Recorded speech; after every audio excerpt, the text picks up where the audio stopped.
Real estate एक ऐसी industry है जिसमें से सबसे ज्यादा मिलियनेयर और बिलियनर निकलते हैं। और आज इसी इंडस्ट्री से निकले एक ऐसे मल्टी बिलियनर इंसान की मैं आपको कहानी सुनाऊंगा जिन्होंने रियल एस्टेट में जीरो से शुरुआत की थी, लेकिन अभी के समय में वो रियल एस्टेट के हीरो हैं। तो मित्रों, इस इंसान का नाम है मिस्टर हनी कटियाल जी, जो कि इंडिया के सबसे बड़े real estate brokerage firm investor clinic के फाउंडर हैं। अगर सिंपल शब्दों में कहें तो ये इंडिया के सबसे बड़े रियल एस्टेट ब्रोकर हैं। और आज की डेट में इनकी कंपनी इन्वेस्टर क्लिनिक की वैल्यूएशन 2000 करोड़ से भी ज्यादा है। और अभी के टाइम में इनकी कंपनी में 2500 से भी ज्यादा लोग काम किया करते हैं। मित्रों, ये सब इन्होंने रातों रात अचीव नहीं कर लिया, बल्कि इसके लिए उन्होंने बहुत ज्यादा मेहनत की। मित्रों, हनी कटियाल जी की जर्नी शुरू हुई थी मुरादाबाद से।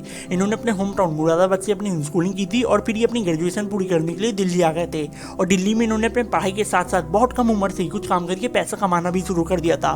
कॉलेज के बाद हनी कटियाल जी ने एक MLM यानी मल्टी लेवल मार्केटिंग कंपनी में भी काम किया, जहां पर ये एक बहुत अच्छे पोजीशन पे भी पहुंच गए थे और साथ ही महीने के लाखों रुपए भी कमाने लगे थे।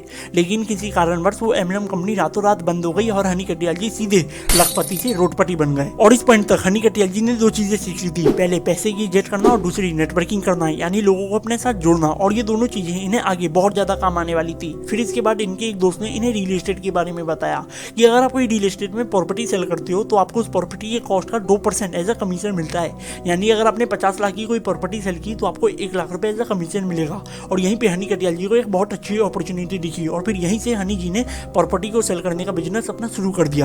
मित्रों, जो इन्होंने MLM में नेटवर्किंग करना सीखा था वो इन्हें यहाँ पर बहुत ज्यादा काम आया। इन्होंने साइबर कैफे वाले से लेकर बाल काटने वाले तक सबको अपना रेफरेंस दे रखा था और साथ ही सबको अपना प्रॉफिट में पार्टनर भी बना रखा था। यानी इन्हें किसी साइबर कैफे वाले से एक जेन्युइन कस्टमर मिला तो ये उस साइबर कैफे वाले को अपना प्रॉफिट में कुछ हिस्सा भी देते थे, जिसकी वजह से इनकी रीच बहुत ज्यादा बढ़ गई थी। तो ऐसे करके इन्होंने शुरुआती दिनों में प्रॉपर्टी सेल करना शुरू किया और फिर दिसंबर 2006 में इन्होंने अपनी कंपनी इन्वेस्टर क्लिनिक को एस्टेब्लिश किया और लोगों को भी हायर करना शुरू किया। मित्रों, ये उस समय पहले ऐसे प्लेयर थे जिन्होंने पूरी रियल एस्टेट मार्केट पर अपनी एक मोनोपोली सी कर दी थी और पूरे अनऑर्गेनाइज रियल एस्टेट को ऑर्गेनाइज कर दिया था।